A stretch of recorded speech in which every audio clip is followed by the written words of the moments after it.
ভাওতাবাজি দেখিয়ে টাকা পয়সা গুলো দিয়ে আসবেন, শেষের বাচ্চা হওয়ার মতো কোনো খবর থাকে না। হবে কোথা থেকে? ব্যাখ্যা মিলিয়ে দেখবেন, আমার আল্লাহর ব্যাখ্যা। আমি কাউকে ছেলে দেই, কাউকে মেয়ে দেই, আবার কাউকে কিছুই দেই না। আমি আল্লাহ একেবারে বন্ধা করে রেখে দেই।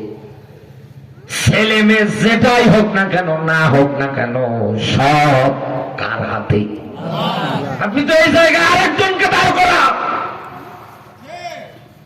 আল্লাহর এই বিষয়গুলো নিয়ে যারা অন্য কোথাও অন্য কাউকে দাঁড় করান, আল্লাহ পাক বলেন, আমি আল্লাহ এই দুনিয়ার ময়দানে আমার কিতাবটা দিয়েছি, আমার এই নূরটা গিয়েছে দুনিয়ায় এই জন্যে শিরক বিদআতের যত আস্থানা আছে, যত কারখানা আছে, মানুষ যেন এই ব্যাখ্যাগুলো শোনার পর পরে লাথি মেরে ওগুলোকে দুনিয়ায় সরে দিয়ে আমার কিতাবের কাছে ফিরে আসে। আপনাকে বোঝানো হয় আলেম ওলামা আহা কত কষ্ট করে বেচারারা। একজন হাফেজ পানি খেয়ে হয় না, এই শীতের দিনে কত কষ্ট করে ভাঙ্গা একটা মাদ্রাসায় ভালো টিনের বেড়া পর্যন্ত নেই, রাতের বেলা একটা ফ্লোরে ঘুমাচ্ছে, এক রাত কাটাতে পারবেন না। এত কষ্ট করে হাফেজ হয়, এত কষ্ট করে আলেম হয়, কোরআনের ব্যাখ্যা বিশ্লেষণ শোনে, একাধারে পরে রাত জেগে থেকে এরপরে আপনার মাঝে সাপ্লাই দিতে আছে, অ্যাডভার্টাইজ করতে আছে, বাল্লিকু আন্নি ওয়ালা ওয়ালা। বাল্লিকু শব্দটা বহু বছর, এটা এক বছর না। একজন হাফেজ আলেম যেমন জড়িত প্রচার করার ক্ষেত্রে, আপনিও তেমন জড়িত। এক কথা বলেন না? রাসূল বলেন, তোমরা সবাই মিলে প্রচার করো আন্নি, আমার পক্ষ হতে। একটা আয়াত, একটা ব্যাখ্যা, যেটাই আপনি জানেন না কেন, এটাই প্রচার করা আপনার জন্য ফরজ।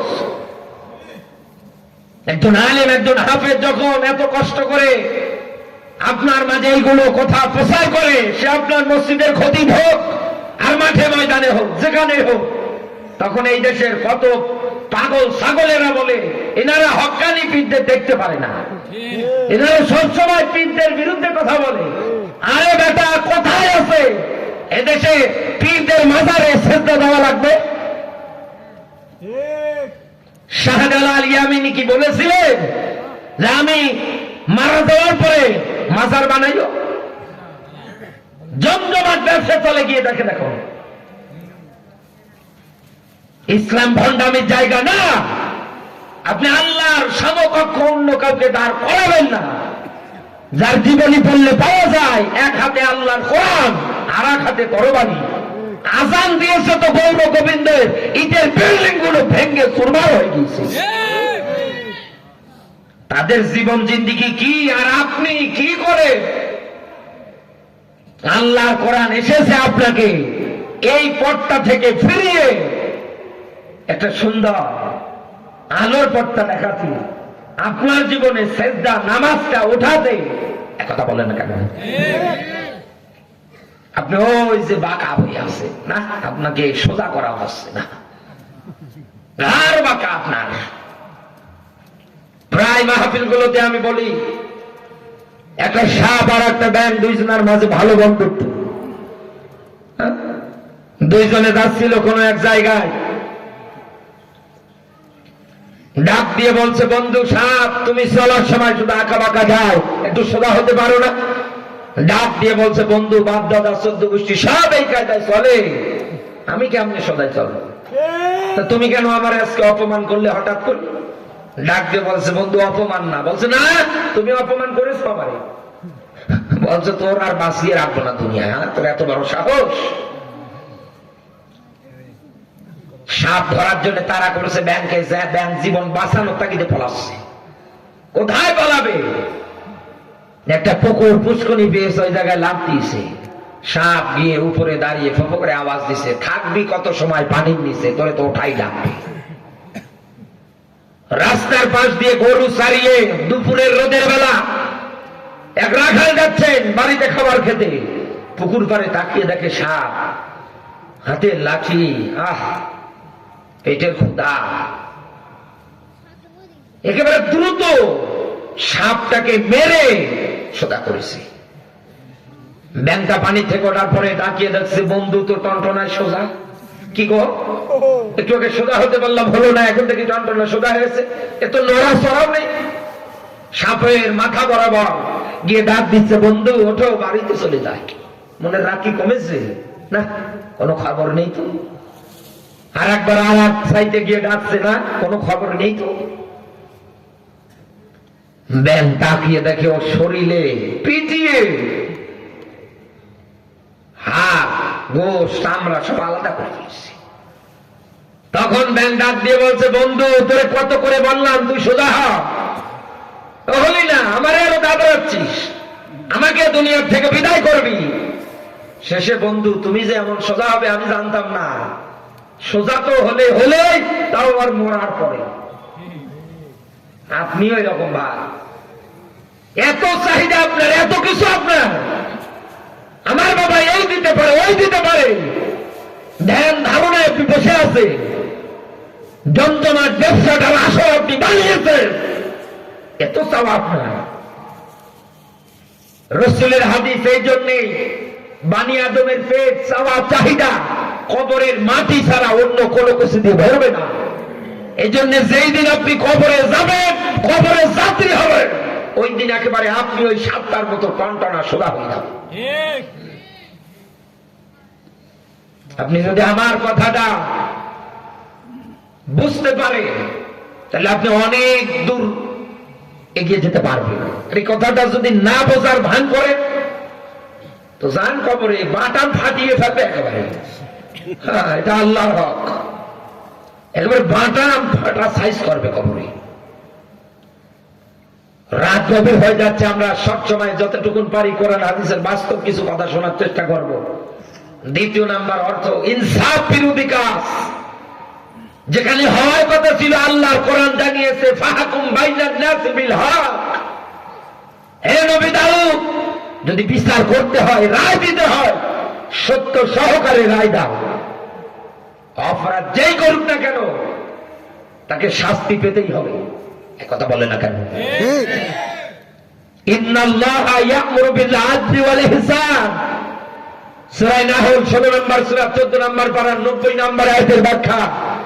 আল্লাহ তাআলা বলেন, এই দুনিয়ার ময়দানে আমার আদেশ, দুনিয়ায় যদি আদল করতে চাও, ইনসাফ করতে চাও, সমঝোতা করতে চাও, এটা করতে গেলে দেখা যাবে না কে এই দুনিয়ার ময়দানে আমার দলের লোক, কে আমার দলের ভোটের প্রচার প্রসারণা চালিয়েছে। না, এগুলো কিচ্ছু চলবে না, সবার মাঝে সমঝোতা করতে হবে। ইনসাফ ভিত্তিক বন্টন নিয়ম নীতি কায়েম করা লাগবে। কথা বলেন না কেন? কিন্তু আপনি তাকিয়ে যেটা এতদিনে দেখেছেন, এই 16-17 বছরে কত মানুষ কত ভাবে কষ্টে জীবন পার করেছে, কিচ্ছু জানে না ভালো মানুষ, তার নামে গাড়িতে আগুন দেওয়ার মামলা।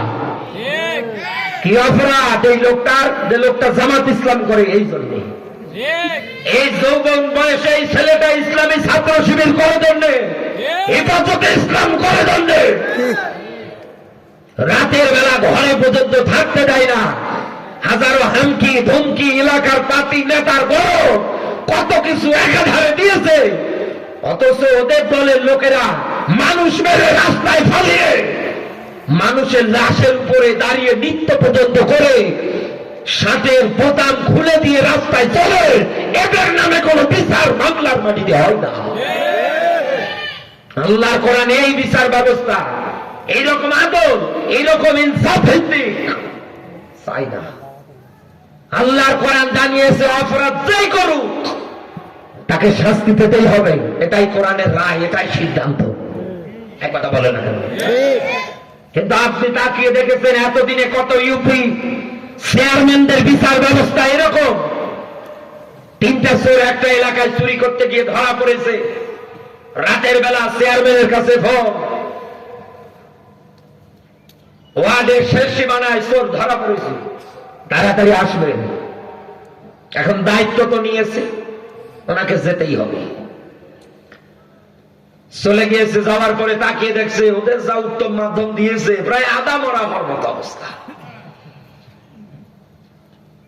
আস্তে করে এবার লাইট মেরে তাকিয়ে দেখছে, সর্বনাশ, আমার মামা তো ভাইটা।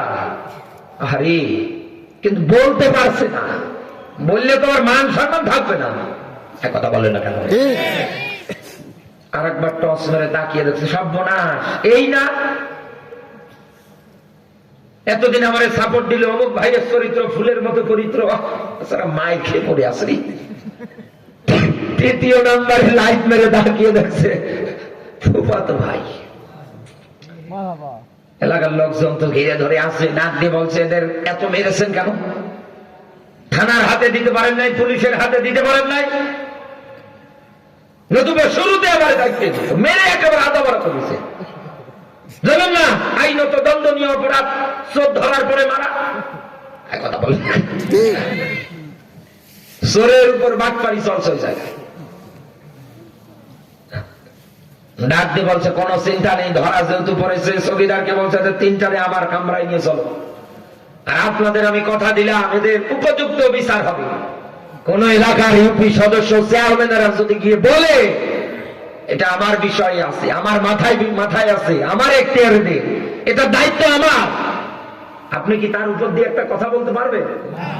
না। সম্মান শ্রদ্ধার সহিত আপনি বলবেন, ঠিক আছে, আপনি যেহেতু বলেছেন আমরা এটাতেই খুশি। তিনজনের নিয়ে আসার পরে ডক্টর নিয়ে এনে চিকিৎসাপাতি করিয়ে একটু সুস্থ করিস। ডাক দিয়ে বলছে, সব মানুষের তো কথা দিয়েছি, মানুষের বন্ধু আমি, গরিবের বন্ধু আমি, হক মারিয়া যাই করি, ব্রিজে বাঁশ দিয়া যাই করি, কিন্তু কথা তো দিয়েছি, এটা তো ফেলাতে পারবো না। কষ্ট মষ্ট করে একটু জেল খাইতো, তারপরে এমনি বের হয়ে আসবা। তোমাদের যদি এমনি ভাবে ছাইড়ে দেয়, তাহলে তো আগামী নির্বাচনে আমার সিয়ার তো দূরে থাক, মানুষ জুতা দিয়ে পেটাবে। তবে তোরা আমার উপরে যে পরিমাণ, আমার দলের লোক হওয়ার পরে দেখে তো আমার রাগ হয়েছে, তোরে তোর তিনটা ফল নিয়ে আসিস তো আমি খাবো। এক বেটা এক আম নিয়ে গিস, আর একজন একটা আপেল। আম খাওয়ার পরে তাকিয়ে দেখছে ভালোই মিষ্টি, ভালোই লাগছে, তাকিয়ে দেখে একটা আঁটি একটা বিছে, বলছে তোর 1 মাস এসছে, থানায় কি বলা লাগবে আমি বলে দেবো। দ্বিতীয় নাম্বারে ডাক দিয়ে বলছে, তোর 4 মাস, তোর আপেলের 4টা বিছে। আহা, বেচারা দুইজনের গলা ধরে কাঁদছে। চেয়ারম্যান বলছে, কি রে, এত সস্তা বিচার কে করবে? বলছে, আপনার মাথার তার কি ঠিক আছে? কেন? ওই দেখেন আপনার ফুফুতো ভাইটা মাথায় তরমুজ নিয়ে আসে। হ্যাঁ, এই তরমুজ খাওয়ার পরে আপনি বিসি গুণে কুল পাবেন। হ্যাঁ, একটা করে গণেন তো।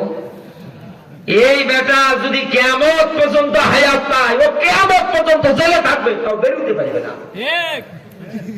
আপনি যা রায় দিচ্ছে।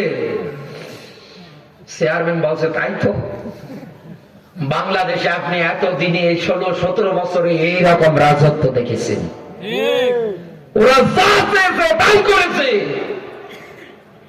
হাজারো মানুষদের উপরে একাধারে এইরকম বিচারের নামে হাজারো অফিসার গুলো দুনিয়ায় চালিয়েছে। এমনকি হাজার হাজার মানুষের কলিজার টুকরা শহীদ আল্লামাটাকে পর্যন্ত তারা রাজাকারের তকমা লাগিয়ে এই কোরআনের ময়দান থেকে কেড়ে নিয়ে 14 বছর জেল খাটিয়ে ভারতের নরেন্দ্র মোদীর সঙ্গে পরামর্শ করে দুনিয়া থেকে ইনজেকশনের মাধ্যমে বিদায় করেছে। এরপরে তাকান, এই দেশে যখন ছাত্র জনতারা তাদের অধিকার চাইল, কত ছাত্রকে গুম করেছে, কত ছাত্রকে মারার পরে কেরোসিন দিয়ে তার লাশটা জ্বালিয়ে দিয়েছে।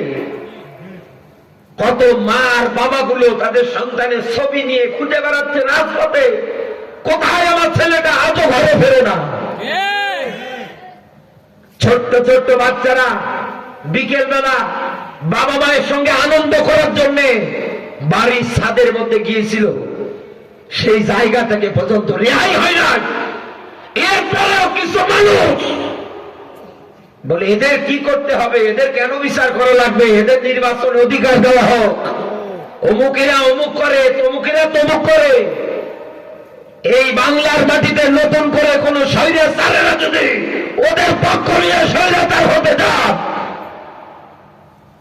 আপনার জিহ্বার জায়গায় আগামীতে জিহ্বা রাখার কথা না। যা করেছেন আপনারা আল্লাহর কোরআন দিয়ে এখন থেকে শুরু করে সবকিছু দুনিয়ায় মেনটেন করা হবে, তবেই না এই জমিনে আপনি শান্তি দেখতে পারবেন, তবেই না এই জমিনে আপনি ভালো কিছু দেখতে পারবেন।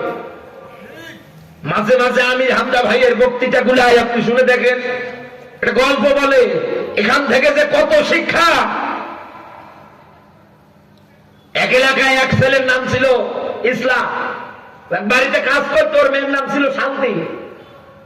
রাতের বেলা যেহেতু ওখানে থাকতো, দুইজনের মাঝে প্রেম প্রীতি হয়ে গিয়েছে। এটাই শান্তির বাবা জানতে পেরে আচ্ছা মতো গালিগালাজ করেছে ইসলামকে। বলছে, বেটা তোর এত বড় সাহস, তোর মেয়ে ঘরে থাকে কেমনে তাই দেখছি, তো চাকরি আমি আর করবো না, গোষ্ঠী গিলাই তোর চাকরি।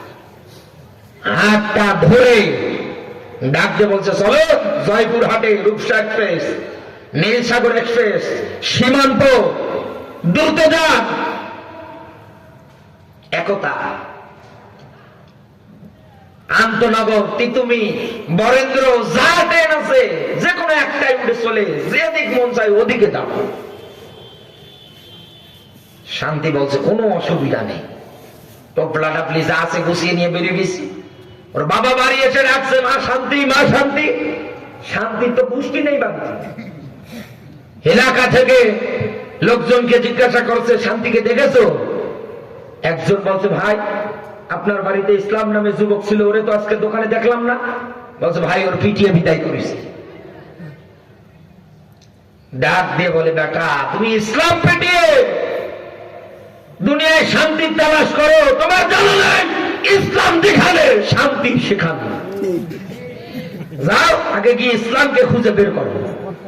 হিসাব করে দেখছে, তাই তো এত সুন্দর কোরআনে ইসলামের বিচার ব্যবস্থা, ইসলাম দিনের আগে আলিফ লাম দিয়ে আল্লাহ নির্দিষ্ট করে ডাক দিয়ে বলেছে, আমার কাছে গ্রহণযোগ্য মনোনীত একটা জীবন ব্যবস্থা, তার নাম ইসলাম। আলিয়াউমা আকমালতু লাকুম দীনাকুম ওয়া আতমামতু আলাইকুম, আমি ইসলামকে তোমাদের জন্য পরিপূর্ণ করে দিলাম। কমপ্লিট কোড অফ লাইফ, নতুন করে কোনো কিছু ঢোকানো লাগবে না, বাধা দেওয়া লাগবে না, একেবারে পরিপূর্ণ। আল্লাহর এই মনোনীত ইসলামিক বিচার ব্যবস্থা আপনি মানেন না, আপনি এটার বিরুদ্ধে চারণ করেন।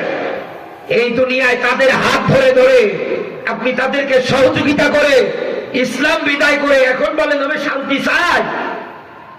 আপনি যদি শান্তি পেতে চান, আপনাকে আশা লাগবে দুনিয়া ইসলামের কাছে, কিন্তু আপনি তো আসেন না, আপনি মানেন না। বাস্তবতায় মিলিয়ে দেখেন তো, বাংলাদেশে একদিনে প্রায় 1000-এর উপরে মাহফিল হয়, হয় না? হয় না? এরপরেও মানুষদের মধ্যে হেদায়েত নেই। আমরা গলা উঁচু করে করে চিল্লাই, আরে কত কষ্ট করে করে জার্নি করে আসি, ক্লান্ত শরীর, আমার জ্বর, এরপরেও আমি আপনার মাঝে নসিহত পেশ করতেছি কিছু।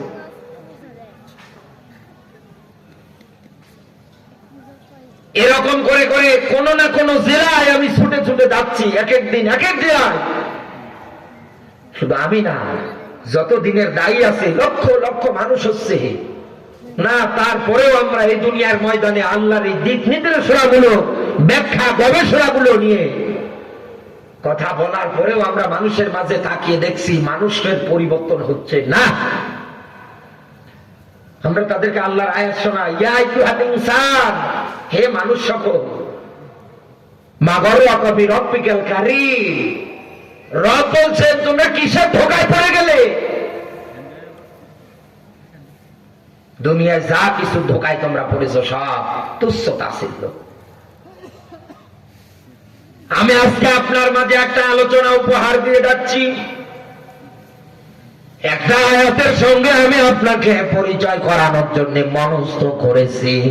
একবার শুধু কান খাড়া করবে, এরকম এত কোটিশন দিয়ে কোরআনের ব্যাখ্যা বিশ্লেষণ করার পরেও, লক্ষ লক্ষ মানুষ কোরআনের ময়দানে আসার পরেও নারী যারা আছে ওনারা আরো বেশি আসে।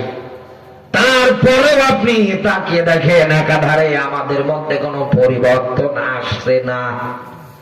আমরা তো ইসলামের নিয়ম নীতি অনুসারে কথা বলছি, যতটুকুন বলছি ধারাবাহিক ভাবে একাধারে কোরআনে কারিমের আয়াত ব্যাখ্যা করে করে কথা বলি।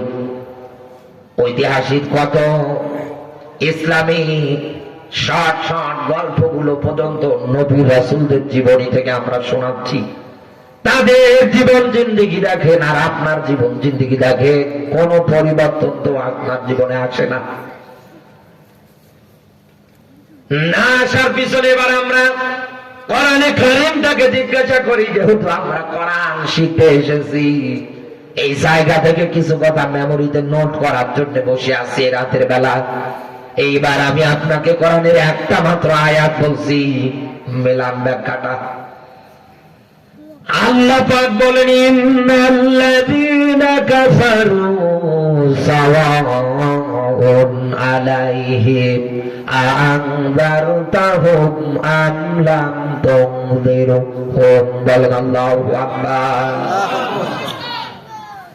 সূরা বাকারা দ্বিতীয় নাম্বার সূরা, প্রথম নাম্বার পারার প্রথম নাম্বার রুকুর 6 নাম্বার আয়াত। এটা আল্লাহ তাআলা বলেন, ইন্না মানে নিশ্চয়, আল্লাযী অতঃপর যারা, কাফারু যারা কাফের। নবী আপনি এদেরকে যতই সতর্ক করেন, যতই ইসলামের পথে ডাকেন না কেন, নবী এরা কোনদিন দুনিয়ায় ঈমান আনবে না। তথা আমার আল্লাহ এই জায়গায় ঈমানের কথাটা দিয়ে এটাই বুঝিয়েছে, দুনিয়ায় যারা ঈমানদার তারা এই দুনিয়ার ময়দানে কোনদিন সুদের সঙ্গে জড়িত থাকতে পারে না। এই দুনিয়ার ময়দানে তারা কোন অন্যায় অশ্লীলতার সঙ্গে জড়িত থাকতে পারে না। এক কথায় আমার আল্লাহ যা দুনিয়ায় পছন্দ করে না, আমার আল্লাহর যত অপছন্দ ঘৃণিত কাজ আছে, দুনিয়ায় যারা ঈমানদার তাদের কোনদিন আপনি এই কাজগুলোর সঙ্গে পাবেন না। কিন্তু বন্ধু, আজ আমরা এমন ঈমানদার দুনিয়ায় তৈরি হয়ে আছি, এখানে যারা উপস্থিত আমরা সবাই মুসলমান। হাতে গোনা দু একজন আমাদের অন্য ধর্মের লোকের ভাইরা থাকলেও থাকতে পারে, কিন্তু আমরা মাহফিলগুলোতে লক্ষ্য করে দেখি আমরা তো সবাই মুসলমান। আর কাফের বলতে তো আমরা এই দেশের সংখ্যালঘু যারা আছে ওনাদেরকে বোঝাই। এক কথা বলে না কেন? এদেশে যারা মুসলমান না, আমরা তাদেরকে তো একাধারে কাফের বলে চিনি। ইহুদি, খ্রিস্টান, নাসারা, বৌদ্ধ আরো যত কিছু আছে এদেরকে তো আমরা চিনি। কিন্তু আমাদের প্রশ্ন তো এখন এই জায়গায়, আমরা তো কোন ইহুদি, খ্রিস্টান, অন্যান্য ধর্মের লোক যারা আছে তাদেরকে সামনে নিয়ে বসে সেমিনার থেকে শুরু করে মসজিদের মেম্বার থেকে শুরু করে সব জায়গাগুলোর মধ্যে আমরা কোরআনে কারিমের যে কথাগুলো জ্ঞানগুলো দেই, এই জায়গায় যারা উপস্থিত সবাই তো মুসলমান। সবার জবাব দিয়ে একটাই কথা বের হয়, আকালা ইন্নানি মিনাল মুসলিমিন। আল্লাহ আমি তো একজন মুসলমান। তারপরেও কেন আমরা সুদ, জুলুম, নির্যাতন, ক্ষমতার লোভ, অন্যের অধিকার আদায় করতে দেই না? একাধারে জুলুম, নির্যাতন যা কিছু আছে সবগুলো আমাদের দ্বারা হচ্ছে। কত মুসলমানের মুখে শোনা যায় এদেশের অন্য ধর্মের লোক যারা আছে তাদের মধ্যে মানবতা আছে, কিন্তু মুসলমানের মধ্যে কোনো মানবতা নেই। একথা বলে না কেন? বাস্তবে কিন্তু আমরা তাকালে এটাই দেখতে পাই। এই আয়াতের ব্যাখ্যা অনুযায়ী এবার আমি আপনাকে ভেঙ্গে জায়গা থেকে একটা মেইন শব্দ নিয়ে বোঝাচ্ছি কেন কাজ হয় না। আর এই জায়গায় কাদেরকে আল্লাহ উদ্দেশ্য করেছেন সেটাই এবার আমাদের জানার দরকার। আল্লাহ যেহেতু একটা শব্দ দিয়েছে, নবী নিশ্চয় যারা কাফের এদেরকে আপনি যত ঈমানের কথা বলেন না কেন, সুদ ছেড়ে দেওয়ার কথা বলেন না কেন, অন্যায় ভাবে মানুষ হত্যার কথা যতই বলেন না কেন, মেয়ে যারা আছে তাদেরকে আপনি যতই পর্দার বিধান মানার কথা বলেন না কেন, যতই স্বামীর খেদমত করার কথা বলেন না কেন, এরকম যত আমল আছে, যত কিছু আল্লাহ আদেশ দিয়েছে, আমার রসুল যেটাতে আদেশ দেয় মেনে নাও, যেটাতে নিষেধাজ্ঞা দেয় এটা থেকে দূরে থাকো।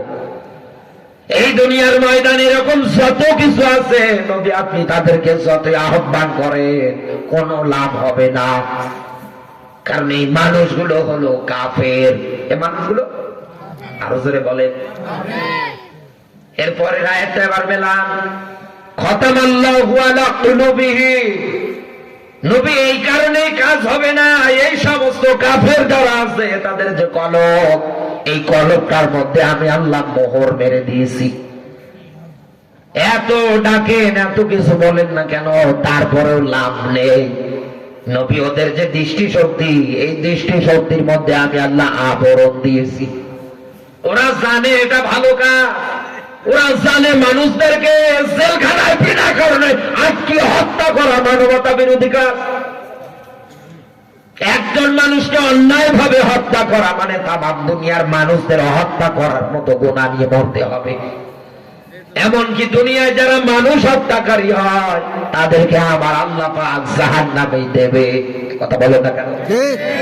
এত ব্যাখ্যা, এত কিছু আপনি একাধারে বাস্তবতায় মিলিয়ে দেখবেন, আপনি তাদের মাঝে উপস্থাপন করবেন। নবী এটা ওরা চোখ দিয়ে দেখবে, তারপরেও কিন্তু সহ্য করবে না, কারণ ওদের চোখের মধ্যে দৃষ্টিতে আমি আল্লাহ পাক মোহর মেরেছি। আমি আল্লাহ পাক মানুষদের যে শোনার জন্য কর্ণকহর গুলো দিয়েছি, এই কর্ণকহর গুলোতেও ঠিক একই অবস্থা। যত ভালো কথা বলেন না কেন, ওরা না বোঝার ভান করে চলে যায়। যত কোরআনের আয়াতের ব্যাখ্যা বিশ্লেষণ দিয়ে ডাকেন না কেন, ওনারা মানতে চায় না। কান বাঁকা করে ঘুরে উঠিয়ে উঠিয়ে বাড়ি চলে যায়। নবী এইটা হওয়ার পিছনে কারণ আমি আল্লাহ ওদের কানের মধ্যে মোহর মেরে দিয়েছি, আবরণ দিয়েছি। কোরআনের ভালো কথা ওদের ভালো লাগবে না। গান বাজনার আয়োজন যদি হয়, দেখবেন ওরা জামা খুলে নাচানাচি করবে। ওই জায়গার মধ্যে জায়গা দেওয়ার মতো অবস্থা হবে না। কথা বলেন না কেন? আজ জয়পুরহাটের মুসলমানেরা, আল্লাহ পাক এই সমস্ত মানুষ যারা আছে তাদের ব্যাপারে সূরা আনআমের 179 নম্বর আয়াতের শেষের দিকে একটা ব্যাখ্যা দিয়েছে। আল্লাহ পাক বলেন, উলাইকা কালানাম বাল হুম আদল। উলাইকা শব্দটা কোরআনে কারিমের ইশারাবাচক, ইঙ্গিতবাচক শব্দ। আমার যেমন আঙ্গুলের আঙ্গুল আছে, আমি দেখাচ্ছি এই মানুষগুলো। আমার আল্লাহর কুদরতের আঙ্গুল আছে, আল্লাহ দেখাচ্ছেন উলাইকা, এই মানুষগুলো। এতক্ষণ যে তিনটা ব্যাখ্যা আমি একাধারে আপনার কাছে দিলাম, আমার আল্লাহ এদের পরিচয় উঠিয়েছে। আল্লাহ পাক বলেন, কান আনআম বালহুম আদল, এরা চার পাওয়ালা জানোয়ারের চাইতেও খারাপ। কারা তারা? এবার আমরা যেহেতু এখানে একটা শব্দ পেয়েছি ধারাবাহিকতা, এবার আমরা ব্যাখ্যায় যাব। তাদের পরিচয়টা হলো কাফের। এবার কাফের কারা এটা আমাদের গবেষণা করে বের করা লাগবে। যেহেতু কোরআন জানিয়েছে আফালা ইয়াতাদাব্বারুনাল কোরআন, কি হলো তোমাদের, কেন তোমরা কোরআন নিয়ে গবেষণা করো না? আমা আলা কুলুবিন আকফালুহা, নাকি তোমাদের অন্তঃকরণে মরিচা ধরেছে, জং ধরেছে, তালা ধরেছে? জয়পুরহাটবাসী এবার কোরআনের গবেষণামূলক কথা আমি আপনার মাঝে উপস্থাপন করার চেষ্টা করব। যাদের কলব, যাদের চোখ, যাদের দুনিয়ায় কর্ণকহর ভালো আছে, এই কথাগুলো থেকে শিক্ষা নেওয়ার চেষ্টা করবে। কাফারু এ শব্দের ব্যাখ্যা দিতে গেলে আমি আপনাকে কয়েকটা আকারে কোরআন হাদিসের আলোকে এবার কাফের চেনাচ্ছি। আমাদের এখন এই জায়গায় মেইন শব্দ কাফের কারা। এই মনোযোগ আছে তো ভাই? এক নাম্বার দলিল দিচ্ছে কাফের চেনানোর ক্ষেত্রে, নোট করেন। সূরা বাকারা 2 নাম্বার সূরা 1 নাম্বার পারা 4 নাম্বার পৃষ্ঠা 4 নাম্বার রুকু 39 নাম্বার আয়াত। এটা একেবারে ইজিলি ভাবে বোঝানোর ক্ষেত্রে ওয়াল্লাযীনা কাফারু ওয়া কাযযাবু বিআয়াতিনা, ওয়াল্লাযী অতঃপর যারা কাযযাবু অস্বীকার করে বিআয়াতিনা। এখানে আলেম যারা বসে আছে জিজ্ঞাসা করেন আয়াত শব্দের শাব্দিক অর্থ চিহ্ন, নিদর্শন, তথা আমার আল্লাহ কোরআনে যত কিছু দিয়েছে ব্যাখ্যা বিশ্লেষণ সব কিন্তু আয়াত আকারে। না আমরা একাধারে অনেক মানুষ বলে বিসমিল্লাহর বা থেকে সূরা নাসের সিন পর্যন্ত সব কিছু আয়াত। এই আয়াতগুলোর প্রেক্ষাপট আপনি পড়ে দেখবেন কোন না কোন জাতি গোষ্ঠীর নির্দেশনকে ইন্ডিকেট করেছে। আদ জাতি, সামুদ জাতি, একথা বলে না এরকম আল্লাহর দেখানো নিদর্শন দেখ ফেরাউন, দেখ নমরুদ, আদ জাতি, সামুদ জাতি। হযরতে নূহ ৯৫০ বছর দাওয়াত দিয়েছে, এই জাতির কথা মনে হয় কোরআনে নেই। আরো জোরে বলেন আছে। আল্লাহ বলেন এটা স্পষ্ট নিদর্শন। এগুলো দেখার পরেও দুনিয়ার ময়দানে যারা অস্বীকার করে, যারা মিথ্যা প্রতিপন্ন করে যে অতীতের ইতিহাসে এইরকম করে তাদেরকে দেখেছিল কিন্তু তারা মানে নাই, এই জন্য আমার আল্লাহ প্লাবন দিয়ে দুনিয়া থেকে তাদের বিদায় করেছে। নূহ নবী দাওয়াত দিতেন, লোকজন ধরে ধরে পেটাতো, তো যেমন তেমন পিটুনি না, এমন পেটান পেটাতো একেবারে অজ্ঞান হয়ে করে ফেলতো। নিজের বউটা পর্যন্ত বলতো এটা নিশ্চয় বউনি। মারার পর পরে অজ্ঞান করে পড়ার পর পরে ময়লার স্তূপের মধ্যে ফালিয়ে দিয়ে আসতেন। আল্লাহর বান্দার যখন সেন্স আসতেন তখন আবার রিসালাতের এই বাণীটা প্রসার করার জন্য আসতেন। এরকম করে ৯৫০ বছর দাওয়াত দিয়ে মাত্র ইসলাম ওই সময়ে তার হাতে হাত রেখে কালমা পড়ে মুসলমান হয়েছিল ৪০-৮০ জন মানুষ। আর বাদ বাকি যারা আছে একটাও কিন্তু মানে নাই। এসে আল্লাহর নবী দোয়া করেছে, আল্লাহ কাফেরের একটা আন্দা বাচ্চাও যেন দুনিয়ায় জিন্দা না থাকে। তিনি কি বলেছিলেন? কাফের কি বলেন? নূহ আলাইহিস সালাতু ওয়াস সালামের আগের নবী আরেকজন এসেছিলেন, একথা বলেন না কেন? তার নিদর্শন মানুষ এই রকম অস্বীকার করেছে, তিনিও ওটার থেকে এটাই বুঝিয়েছে ওনারা যেভাবে অস্বীকার করেছে এরাও তো করে। আগের নবীর দাওয়াত যে কায়দায় অস্বীকার করেছে আমারটাও তো করতেছে। সে যে রাগ করেই বলছে আল্লাহ একটা আন্দা বাচ্চাও যেন দুনিয়ায় জিন্দা না থাকে, একটাও যেন রেহাই না পায়। শেষে আল্লাহ এমন প্লাবন দিয়েছে, আপনি মিলিয়ে দেখেন, ইতিহাস পড়ে দেখেন, একটা আন্দা বাচ্চাও কিন্তু দুনিয়ায় জিন্দা নেই। আল্লাহ ওটাকে নিদর্শন আকারে দিয়েছে, দেখ আর এখান থেকে তুই শিক্ষা নে। কিন্তু আপনি এমন জাতের মুসলমান হয়ে বসে আছে, লজ্জা থাকা দরকার আপনার মুসলমান দাবি করার ক্ষেত্রে। কারণ মুসলমান শুধু ছোটবেলায় সুন্নাতে খাতনা করলে গরুর গোশত খেলেই হওয়া যায় না। মুসলিম শব্দের শাব্দিক অর্থ আত্মসমর্পণকারী, স্যালেন্ডারকারী।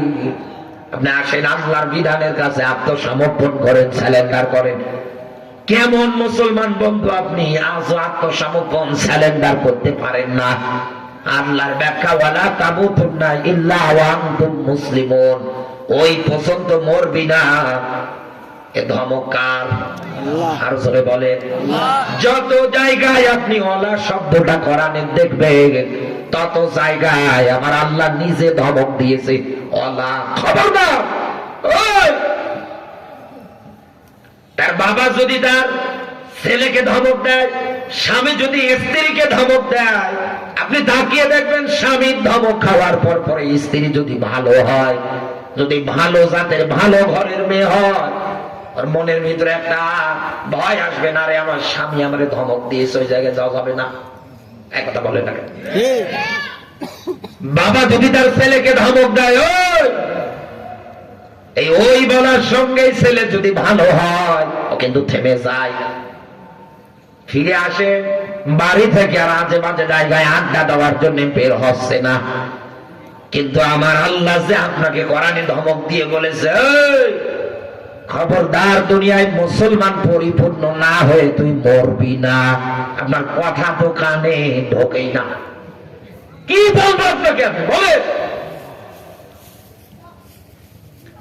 আল্লাহ এই জায়গার মধ্যে এটাই বুঝিয়েছে, এরকম যত নিদর্শন আছে দুনিয়ায় যারা মিথ্যা প্রতিপন্ন করে, অস্বীকার করে, আল্লাহ এদের পরিচয় উঠিয়ে ধরেছে, এরা কাফের।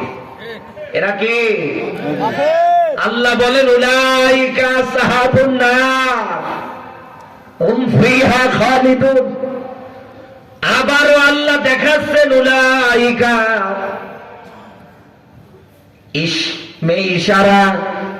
ইশারা বাচক, ইঙ্গিত বাচক শব্দ দিয়ে আল্লাহ দেখাচ্ছেন এই মানুষগুলো কারা, যারা এগুলো অস্বীকার করে, যারা এগুলো মানে না।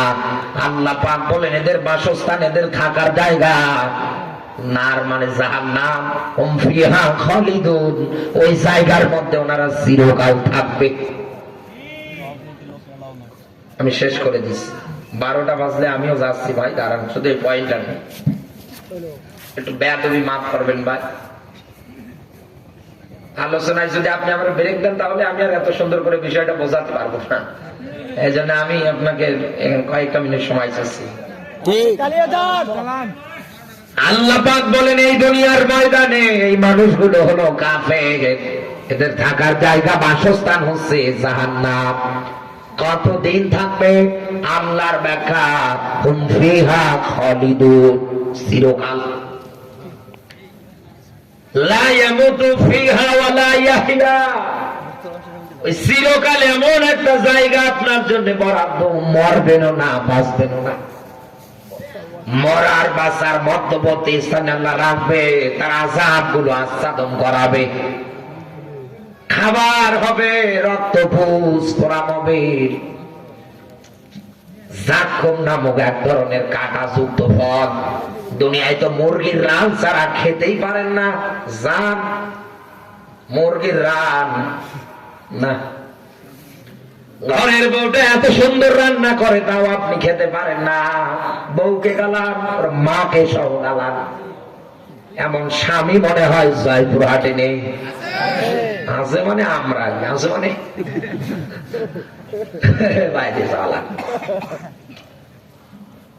অথচ আপনি যদি আল্লাহর আয়াত নিদর্শন গুলো অস্বীকার করেন, আপনি যদি না মানেন, আল্লাহর কোরআন জানিয়েছে কাফের, আপনার ঠিকানা ওই জায়গায়। আরে এই খাবার গুলো আপনার জন্য হবে, শরীরের চামড়া গুলো পুড়ে যাবে, নতুন করে আবার চামড়া গজিয়ে যাবে। আমার বন্ধুরা, আপনি যদি সহ্য করতে পারেন ওই জায়গাটায় যাওয়ার পর পরে আমার আপনার বাধা নেই, আপনার মন মতো জীবন চালান। কিন্তু আমি যতটুকু তাকিয়ে দেখছি, আপনি আমার ভাই, এই বিষয়গুলো অস্বীকার করবেন না। কোরআন হাদিসের নিয়ম নীতি অনুসারে জীবনটা সাজান, পারবো তো? কাফের সেনার 1 নাম্বার দলিল দিয়েছে সূরা বাকারার 39 নাম্বার আয়াত থেকে। এবার কোরআনের পৃষ্ঠাগুলো উল্টিয়ে উল্টিয়ে ধারাবাহিক ভাবে আমাদের যাওয়া লাগবে সূরা হামিম সিজদায়। 41 নাম্বার সূরা, 24 নাম্বার পারা, 26 নাম্বার আয়াতটা এবার আমাদের একটু ঘেটে দেখা লাগবে। আল্লাহ পাক বলেন ওয়াকালাল্লাযীনা কাফারু লা তাসমাউ লিহাযাল কুরআনি ওয়ালগাউ ফীহি লাআল্লাকুম তাগলিবুন।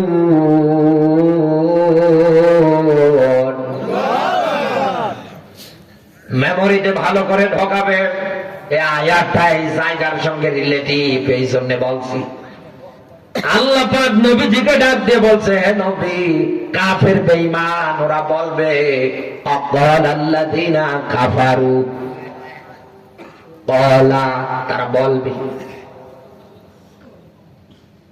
লা তাসমাউ লিহাদাল কুরআন। কাফের যারা হবে, কাফার অস্বীকারী যারা হবে, মিথ্যা প্রতিপন্নকারী যারা হবে, এ নবী তাদের মুখ সিত বানিয়ে আপনি শুনতে পারবেন। লা তাসমাউ লিহাদাল কুরআন, সব চলু, এই কোরআন যেন না চলে। আল গাফিল আল্লাকুম তাগলিবু, তাগলিবুন শব্দের ব্যাখ্যা মিলিয়ে দেখেন, ওই সময়ে কাফের বেঈমান যারা আছে ওদের ধারণা, ওদের চিন্তা, টেন্ডেন্সি, ওরা এইভাবে মানুষদের বোঝাতো, ওদের দলের লোকদের মাঝে এইভাবে কথা ওঠাতো যে চেয়ারে বসে আছো, এই চেয়ার যদি ধরে রাখতে চাও, এই জমিনে যে রাজত্ব কায়েম করতে চাচ্ছ, আগামীতে রাজত্বটা যদি স্থায়ী করতে চাও, তাহলে আব্দুল্লাহর বেটা মুহাম্মদ সাল্লাল্লাহু আলাইহি ওয়াসাল্লাম যে কিতাবের দাওয়াত দেয়, কোন জায়গায় যেন এটা বলতে না পারে। তোমরা ওই জায়গায় গিয়ে হট্টগোল বাজাও, মারামারি বাজাও, ওই জায়গায় গিয়ে তোমরা তার একনিষ্ঠে গান বাজনার আয়োজন হলেও করবা। কথা বলে না, একটাই আমাদের দাবি, সমাজে আমরা গালিব হতে চাই, বিজয়ী হতে চাই, তাহলে তোমাদের টার্গেট, নাম নিশানা মুছে দিতে হবে এই কোরআনের। বাংলার মুসলমান যারা আছে, ইবনে কাসিরের ব্যাখ্যায় যে গান বাজনা বাদ্যযন্ত্রটা এই জায়গার মধ্যে উল্লেখ করেছে, ওরা মানুষদের কোরআন শোনা থেকে মনোযোগ নষ্ট করার দিক দিয়ে গান বাজনা বাদ্যযন্ত্র আয়োজন করবে। এদেশে তাফসীর মাহফিল, কোরআনের মাহফিলে লোক খুঁজে পাওয়া যায় না, 10টা টাকা পকেট থেকে বের করলে বের করে না। অথচ কত যুবক বাংলাদেশে স্বপ্ন দেখতেছে আজকের এই রাত নিয়ে। যদি প্রশাসন কর্তৃক মাইকিং না করতো, প্রচার প্রসারণা না করতো, এলাকার কত যুবক এত সময়ে বক্স নিয়ে ডিজে গান বাজিয়ে নাচতো। কথা বলো। সূরা লুকমানের 6 নম্বর আয়াত, অমিনান নাসি, নবী তাকাবেন মানুষদের ভিতরে অনেক মানুষ আছে বাদ্যযন্ত্র গান বাজনা গুলো টাকা দিয়ে ক্রয় করে, আর এই গান বাজনা বাদ্যযন্ত্র গুলো তাদেরকে আল্লাহর পথ থেকে দূরে ঠেলে নিয়ে যায়। আমার আল্লাহর ব্যাখ্যা, ফাকাদ দাল্লা দালালাম বাঈদা, আমি আল্লাহ যদি কাউকে একবার পথ ভ্রষ্ট করে দেই, পথ হারা করে দেই, পৃথিবীর কে আছে তাকে আর পথ দেখাবে? কেউ তো নেই। আপনি তো গোমরা হয়ে মারা যাবেন। কথা বলেন, কাফেররা এইটাই বলতো একাধারে, গান বাজনার আয়োজন তোমরা করবা। এবার আপনি মুসলমান পরিচয় দেন, মুখে দাঁড়িয়ে আপনার এই মোবাইল যদি আমি চেক করি, মোবাইলের মেমোরিতে আপনি গান ভরিয়ে ফেলেছেন। সুবহানাল্লাহ। নিজের মেয়েটার চোখের সামনে গান বাজাচ্ছে, তালে তালে নাচতেছে, দেখার পরে আপনি হাত তালি দেন। নিজের ছেলেটাকে আপনি এরকম গান বাজাচ্ছেন, নাচতেছে, হাত তালি দেন। এরকম ফ্যামিলি মনে হয় বাংলাদেশে নেই। অথচ আল্লাহর কোরআনের পথ থেকে মানুষদের দূরে সরে নিয়ে যাওয়ার জন্য, মানুষের কোরআন না শোনে এই জন্য ওই সময় কাফেরেরা বাদ্যযন্ত্র গান বাজনার আয়োজন করত, অশ্লীল দৃশ্য নাচানাচি করত, নৃত্য। আল্লাহ বাঁচিয়েছে আমাদের এই হাসিনা পালিয়ে। নতুবা এ দেশে যখন এই ডিসেম্বর মাস আসতো, 16 ডিসেম্বর, কত জায়গায় আপনি তাকাতেন এরকম ব্যানার বানিয়ে। আপনারা যেমন লিখেছেন জাভেদপুর যুব কল্যাণ, যুব সমাজ কল্যাণের উদ্যোগে মাহফিল, ওনারাও লিখত শহীদদের রুহের আত্মার মাগফিরাত কামনায়। এই জয়পুরহাট সদর পাঁচবিবির মধ্যে বড় মাঠে এরকম গান বাজনার আয়োজন, অপরে হিজিনটা কিন্তু দেওয়া আছে, তাকাবেন শহীদদের রুহের আত্মার মাগফিরাত কামনায়। ওই জায়গায় মানে গান বাজনা হলে সওয়াব ট্র্যাক দিয়ে আসবে। বলেন বলেন বলেন। আরে বন্ধু, কোন দিকে হাঁটা দিচ্ছেন, কোন পথের দিকে আপনি যাচ্ছেন? আর এই আয়াতের মেইন মাস্টার মাইন্ড হিসেবে যাকে উঠিয়েছে তার নাম আবু জাহেল। কি নাম? বলেন বলেন বলেন। মেইন মাস্টার মাইন্ড যাকে ব্যাখ্যা করার ক্ষেত্রে যার নামটা বারবার এসেছে তিনি আবু জাহেল। এখন আপনার বিবেকের কাছে আমার প্রশ্ন, আবু জাহেল কি আপনার আমার মতো মুসলমান? আরো জোরে বলুন। একজনও কিন্তু আপনি বলবেন না যে আবু জাহেল আপনার আমার মতো মুসলমান না। রসুলকে কালমার দাওয়াত দেয়, ও মানে না, বলে সময় হোক। অথচ যেদিন রসুল বদরে যাচ্ছেন, কাবার গেলাম ধরে দোয়া করছে, আল্লাহ সত্যের পথে যারা আছে এদের বিজয় দিও। কি দোয়া করছে গো। আবু জাহেল রসুলের কোরআন প্রসারণায় বাধা দিত, এই কারণে ক্ষমতাটা চলে যাবে। তাই কথা বলে আমার ইশারা ইঙ্গিত একটাও আর কেউ মানবে না। আব্দুল্লাহর বেটা মুহাম্মদ সাল্লাল্লাহু আলাইহি ওয়াসাল্লাম যে কিতাবের দাওয়াত দেয়, এটা যদি প্রতিষ্ঠিত হয়ে যায়, মানুষ আমার এক নেতা মানবে না। কোন জায়গায় আমার দলের নেতা কর্মীরা বুঝতে পারবে না। এই জন্য ওদের টার্গেট ছিল বন্ধ করে দাও, কিন্তু হিসাব মেলান আবু জাহেল কিন্তু মুসলমান না, ও কিন্তু কাফের। ওনায় কাফের, এই জন্য কোরআনে বাধা দিয়েছে, এটা মেনে নেওয়া যায়। কিন্তু এই বাংলাদেশে তাকান, 16-17 বছরে এই দেশে চৌকিদার থেকে শুরু করে একেবারে সর্বোচ্চ জায়গা পর্যন্ত, সুপ্রিম কোর্ট পর্যন্ত,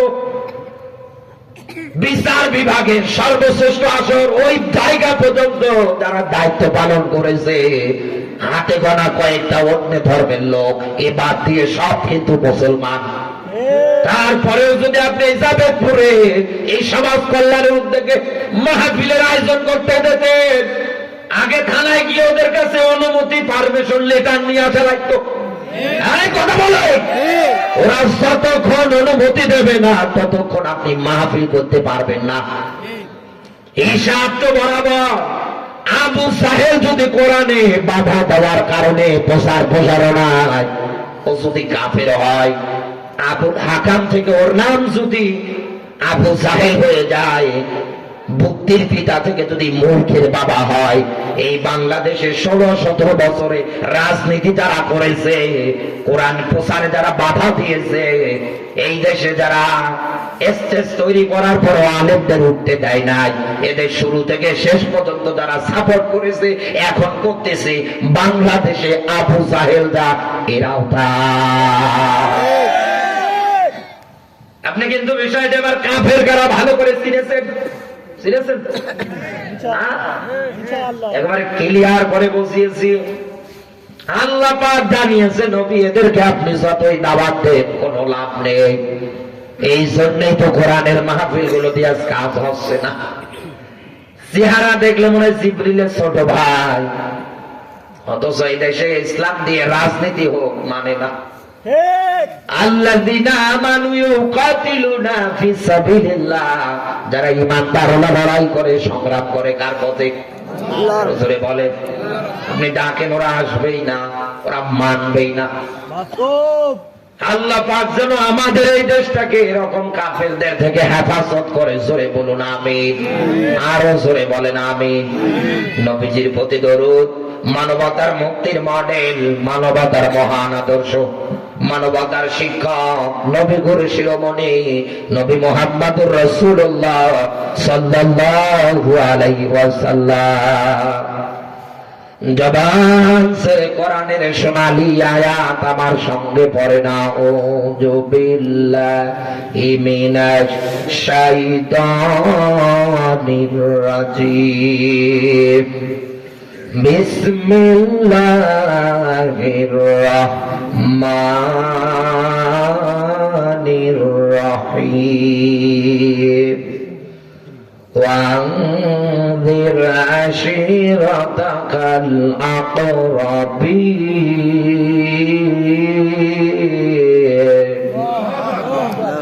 আমার আজকের আলোচনা সাবজেক্ট সূরা শুআরা 214 নম্বর আয়াত থেকে যেটা আমি নির্ধারণ করে দিয়েছি আপনার মাঝে, সেটাই হচ্ছে সতর্ক। কি বলে? সতর্ক। নবীজিকে আল্লাহ তাই জানিয়েছে, নবী আপনি সতর্ক করেন। আকরাবি, নিকট আত্মীয়, আপনার জাতি গোষ্ঠী যারা আছে, এদেরকে আপনি সতর্ক করেন। জাহান্নামের শাস্তির ব্যাপারে ভয় দেখান। সবার প্রথম নবীজি নিজের মেয়ে ফাতেমাতুজ জোহরাকে ডাক দিয়ে বলছে, মা, আমি যে তোমার বাবা, আখির জামানার পয়গম্বর, এই পরিচয় তুমি কিয়ামতের ময়দানে দিলে বাঁচতে পারবো না। তুমি যদি বাঁচতে চাও, তোমার ঈমান আর আমল লাগবে। এদেশের প্রত্যেকটা মার বাবাগুলো যদি সন্তানদেরকে এটা বলতে পারতো, কিয়ামতের আখিরাতের চিন্তা টেন্ডেন্সি যদি এনে দিতে পারতো, কোনদিন গাঞ্জা টাকার জন্য ছেলে বাবার বুকের উপরে পা রাখত না। কোনদিন মেয়েটা অবাধ্যতায় একেবারে প্রেম করতে করতে ডজন ফুরিয়ে ফেলছে। ওর মা সব জানে, তারপরেও বলছে না।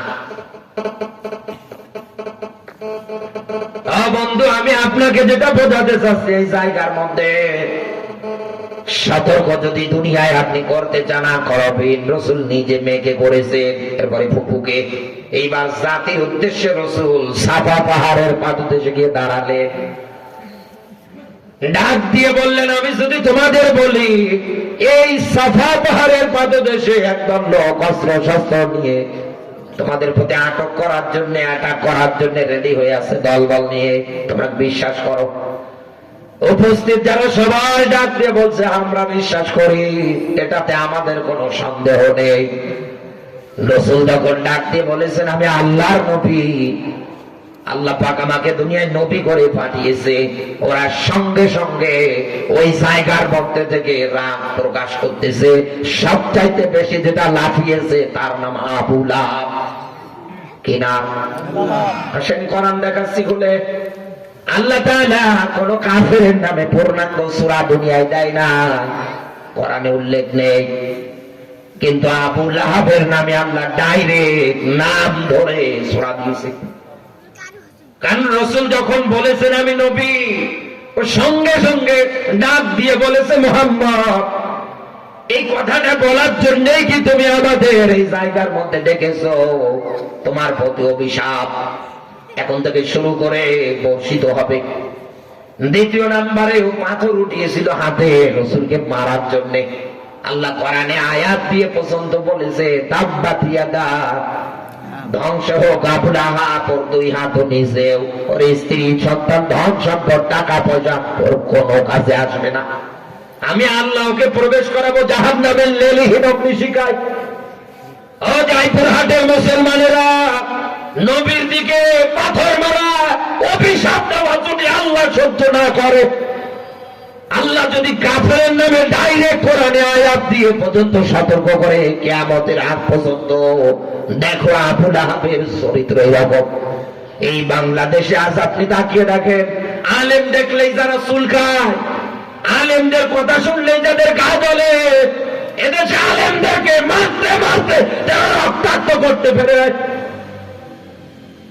মিথ্যা মামলা দিয়ে জেলখানায় নিয়ে গিয়ে রিমান্ডে নিয়ে যারা হুইল চেয়ারে করে আদালতে ওঠায়, বাস্তবতায় মিলিয়ে দেখেন এই আবু লাহাবের যা পরিণতি আল্লাহ করেছে, এরকম মানুষ যারা দুনিয়ায়, এদেরও একই পরিণতি হবে। আল উলামা ওয়ারাসাতুল আম্বিয়া, দুনিয়ায় যারা নাইবে নবী, এরা হচ্ছেন আলেমরা। কারণ রাসূল দুনিয়ায় চিরদিন থাকবে না। আপনার মা মারা গেলে হুজুর লাগে, বাবা মারা গেলে হুজুর লাগে। আপনার বংশীয় গোত্রের মধ্যে বিয়ে শাদী বাঁধলে হুজুর ছাড়া হয় না, বিয়ের খুতবা দোয়া। এরপরও আপনি হুজুরদের বিরুদ্ধে কথা বলে, টুপিওয়ালাদের বিরুদ্ধে কথা বলে। আপনি তো দেখে তাকিয়ে দেখতে পাচ্ছি, আপনি নব্য আবু জাহেল, আবু লাহাব দুনিয়ায় ফিরে এসেছে। বেশি লাফাইয়েন না। আবু লাহাবের পরিণতি কিন্তু ভালো হয়নি। ওর শরীরে প্লেগ রোগ দিয়েছিল আল্লাহ, জঙ্গলে ওর স্ত্রী সন্তান নিয়ে যে ফালিয়ে দিয়ে এসেছে, কেউ দেখতে যায়নি। গর্ব করতো যে সন্তান সন্ততি নিয়ে, ওরাই ওকে টেনে হিসেবে বের করে জঙ্গলে ফালিয়ে দিয়ে এসেছে। অথচ রসুলের দুইজন পুত্র আব্দুল্লাহ আর কাসিম যখন মারা গেলে, এই আবু লাহাব ওর স্ত্রী উম্মে জামিল টিটকারি মারত লোকজনের সামনে, মুহাম্মাদের বংশের প্রদীপ নিভে গেল, আর কেউ জ্বালাতে পারবে না নবীর বংশের প্রদীপ। লেজ কাটা, নির্বংশ। নবীর এই অপমানে নবী একটু ভেঙে পড়লেন। আল্লাহ কাউসার নাজিল করে দিয়ে ডাক দিয়ে বললেন, হে নবী, আমি আপনাকে দান করেছি হাউজে কাউসার। বন্ধু যেমন বন্ধু বিপদে এগিয়ে যায়, আবার আল্লাহ ওরকম এগিয়ে যাচ্ছে রসুলের দিকে। তাম মানুষগুলো একদিকে, আমার নবী একদিকে। দুটো সন্তান হারানো, এরপরেও মানুষ এরকমটা বলে। রাসূল ভেঙে পড়লেন। আল্লাহ তাআলা নবীজিকে 3 নম্বর আয়াতে কাউসারে ডাক দিয়ে বলছে, নবী, দুনিয়ায় যারা আপনাকে লেজ কাটা নির্বংশ বলে গালি দেয়, ওরাই দুনিয়ায় লেজ কাটা নির্বংশ। আজ দেখেন আবু লাহাবের নামে কারো নাম আছে? আপনার আমার নামে সবার আগে লেখা আছে মোহাম্মদ।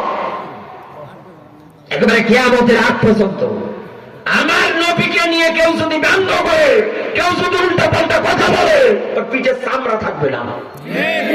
এদেশের মানুষ জীবন দিয়ে হলেও নবীর মান আর শানকে উঁচু করবে।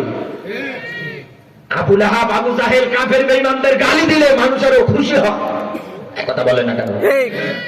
এই দেশেও ঠিক আপনি তাকিয়ে দেখেন, এদের উত্তরসূরি দুনিয়ায় যারা ওদের হাত ধরে ধরে তৈরি হয়েছিল, কালা মানিককে থেকে শুরু করে, এই দেশের লেডি ফ্রাম থেকে শুরু করে, এই দেশের স্বাধীনতার ইতিহাস যারা বিকৃত করে দেয়, যে মানুষটার নাম নিতে গেলে একটা শব্দ আগে বলা লাগে, শহীদ জিয়া। যান বগুড়ায়, তার নানার বাড়ি আছে, আমি পাশে মাহফিল করেছি। এই দেশ স্বাধীনের পিছনে শুধু মুস্তাফা মুজিবের ভূমিকা একাই ছিল না, স্বাধীনতার ডাক দিয়েছিলেন শহীদ জিয়া। তার ইতিহাস বিকৃত করে দিয়েছে এই জানোয়ারের বাচ্চাগুলো। এতদিনে দিয়ে শুধু এটাই প্রচার করেছে, কত নির্যাতন, কত জুলুম। আমার দৃষ্টি থেকে বিএনপি, কে আওয়ামী লীগ, কে সরবরাই, কে জাতীয় পার্টি কোনো পরিচয় না। আমার দৃষ্টিতে আপনি আমার ভাই, আপনি আমার ভাই, আপনি আমার কলিজার টুকরা।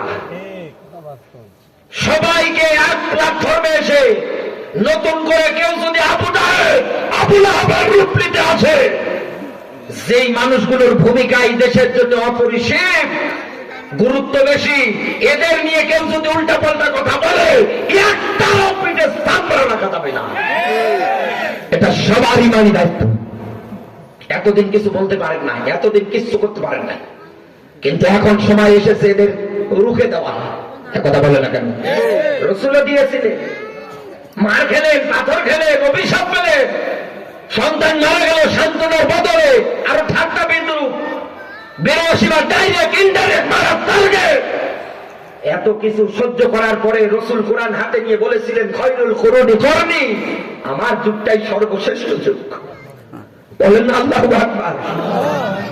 আমরা সবাই মিলেমিশে এতদিনে এত জুলুম নির্যাতনের আমরা শিকার হয়েছি।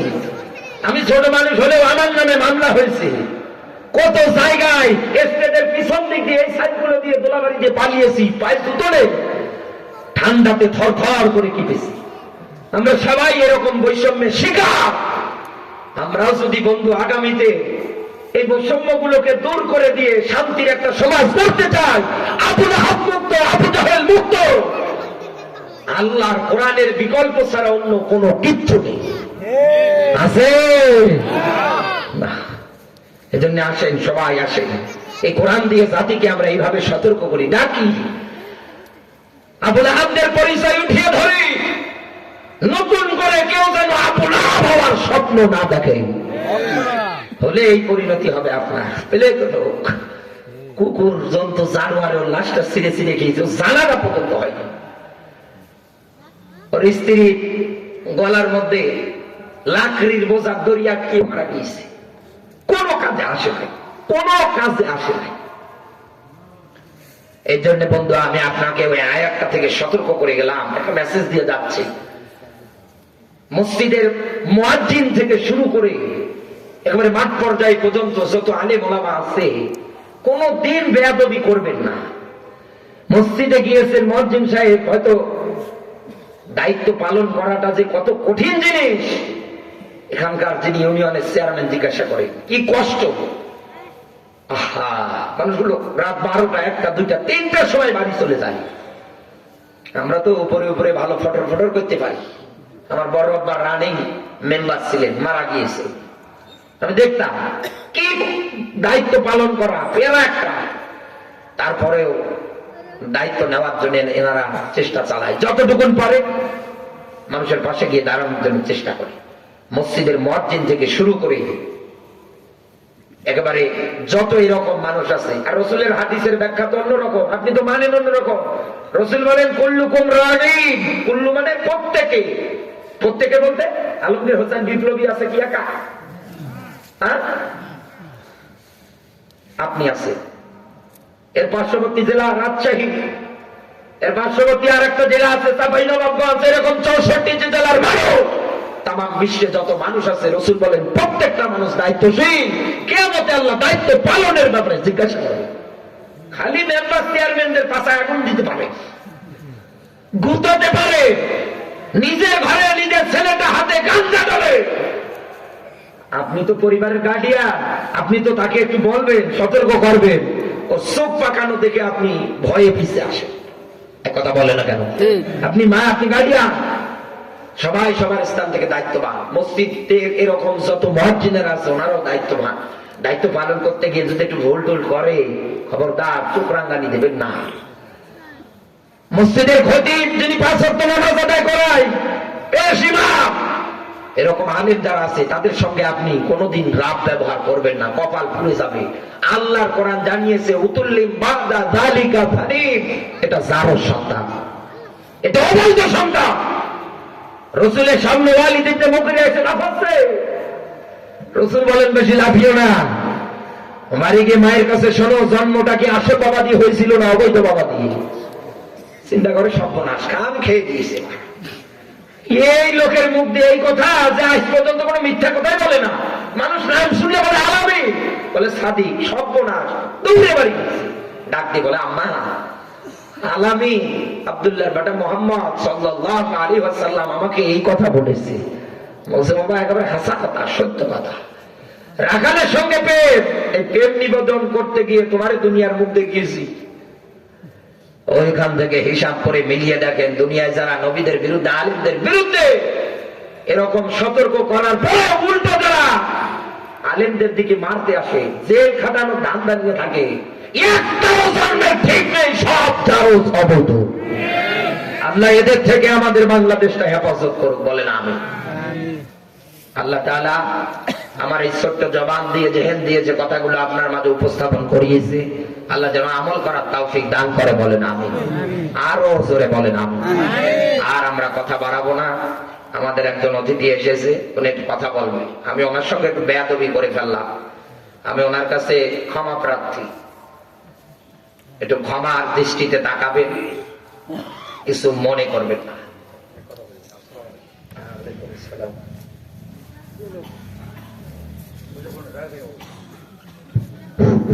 হ্যালো।